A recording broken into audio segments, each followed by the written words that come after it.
Είναι πολλές φορές που κάνουμε δίαιτα και η ζυγαριά μας παγώνει στο ίδιο νούμερο, με αποτέλεσμα να μας οδηγήσει να σκεφτούμε να παρατήσουμε τη δίαιτά μας.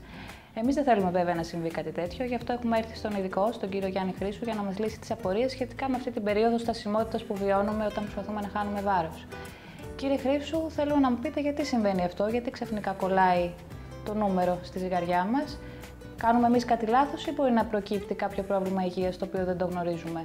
Το κόλλημα στο βάρος, το πλατό που συνήθως αναφέρεται, είναι δεδομένο και αναμενόμενο. Ένας άνθρωπος ο οποίος προσπαθεί να χάσει βάρος, μετά την πάροδο των πρώτων 3-4 εβδομάδων αντιμετωπίζει ένα τέτοιο κόλλημα και συνήθως αυτό το κόλλημα έχει μια διάρκεια περίπου εβδομάδας. Μετά την εβδομάδα αυτή και παραμένοντας πιστός στην προσπάθειά του, βλέπει ότι ο ρυθμός της απώλειας επανέρχεται στον προηγούμενο. Αυτό το γεγονός έχει και μια επαναληπτικότητα. Μπορεί ανά 1-1,5 μήνα, ανά 4 με 6 εβδομάδες, δηλαδή να αντιμετωπίζουμε μια τέτοια εβδομάδα και δεν πρέπει να ανησυχούμε ούτε για την πράξη μας τόσο και σίγουρα όχι για την υγεία μας. Ανάλογο γεγονός προκύπτει μετά από εξάμηνη προσπάθεια ανθρώπων που θέλουν να χάσουν αρκετά κιλά, έχουν χάσει περισσότερα από 10 κιλά και σε αυτή την περίπτωση το κόλλημα του βάρους μπορεί να διαρκέσει μέχρι και μήνα. Πρώτο μας μέλημα θα είναι να αξιολογήσουμε την διατροφή μας. Σε αυτή την περίπτωση πρέπει λοιπόν να καταγράψουμε τη διατροφή μας και να την αξιολογήσουμε με προσοχή. Αν αυτό το κάνουμε θα ψάξουμε και ίσως βρούμε ατέλειες στην προσπάθειά μας. Ίσως να χρειάζονται κάποια βελτίωση. Να αντιμετωπίζουμε την δυσκολιότητα.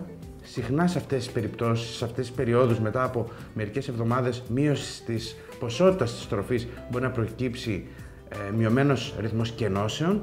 Σε αυτή την περίπτωση λοιπόν πρέπει να είμαστε πιο προσεκτικοί στην αξιολόγηση και να αυξήσουμε την κατανάλωση λαχανικών, φυτικών ινών γενικότερα και να χρησιμοποιήσουμε και λειτουργικά προϊόντα εμπλουτισμένα με προβιωτικά τα οποία θα δώσουν ένα αποτέλεσμα, γαλακτοκομικά είναι κυρίως τέτοια προϊόντα, ένα αποτέλεσμα στον καλύτερο ρυθμό των κενώσεων. Τέλος, θα πρέπει να ενισχύσουμε τα κίνητρά μας. Θα πρέπει να σκεφτούμε γιατί κάνουμε αυτή την προσπάθεια και να εξοπλιστούμε με υπομονή και με επιμονή σε αυτή τη διαδικασία.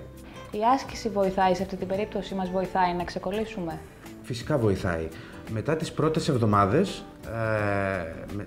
το κόλλημα μπορεί να προκύψει λόγω αυξομοιώσεων των επιπέδων υγρών, που μπορεί και αυτή να οφείλεται σε ορμονικές διακυμάνσεις ή σε άλλες φυσιολογικές λειτουργίες ενός ανθρώπινου και κυρίως γυναικείου οργανισμού.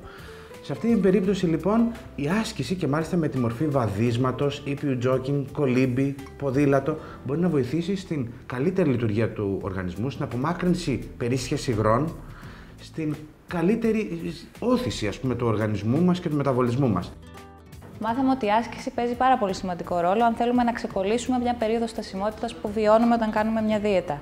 Γι' αυτό ήρθαμε να γυμναστούμε, να συναντήσουμε τον κύριο Κωνσταντίνο Τζουβέ, ο οποίος θα μας μιλήσει με λίγα λόγια για τη σημασία της αερόβιας άσκησης σε ένα πρόγραμμα δυνατίσματος και να μας δείξει μερικές ασκήσεις με βαράκια που όλοι μαζί μπορούμε να κάνουμε στο σπίτι. Πάμε να τον συναντήσουμε. Θέλω να μου έρθεις σε μια θέση που θα κουμπίσεις τα γόνατά σου και τους αγώνες σου κάτω, όπως είναι η κλασική κίνηση που κάνουμε στο γυμναστήριο για να κάνουμε γλουτούς. Πολύ ωραία. Έχεσαι στη θέση τραπεζάκι, μου σηκώνεις το δεξί σου πόδι, πάντα είναι σφιχτή η κοιλιά για να μην κάνει υπερέκταση μέση, το λυγίζεις και κάνεις την πολύ απλή κίνηση που κάνουν όλες οι γυναίκες για γλουτούς.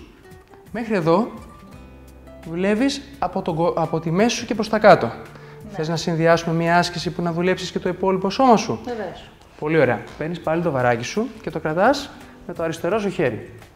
Σηκώνεις λοιπόν το πόδι σου πάνω το δεξί, σφίγγεις πάρα πολύ την κοιλιά σου για να είναι σε φυσική θέση το σώμα σου και κάθε φορά που θα σηκώνεις το πόδι θα μου σηκώνεις στο πλάι το αριστερό σου χέρι και κάτω. Εκπνέεις, εισπνέεις. Πρόσεχε να είναι πάρα πολύ σφιχτή η κοιλιά σου. Αργά. Εκπνέεις, εισπνέεις. Εκπνέεις, εισπνέεις. Τιπ στην άσκηση ποιο είναι, ξέρεις? Θα μου σηκώσεις το πόδι ψηλά. Και σε αυτή τη θέση εδώ θα σφίξεις με πάρα πολύ δύναμη μόνη σου το γλουτό σου, μόνη σου το μη και κατεβάζεις κάτω. Πολύ ωραία. Εκεί.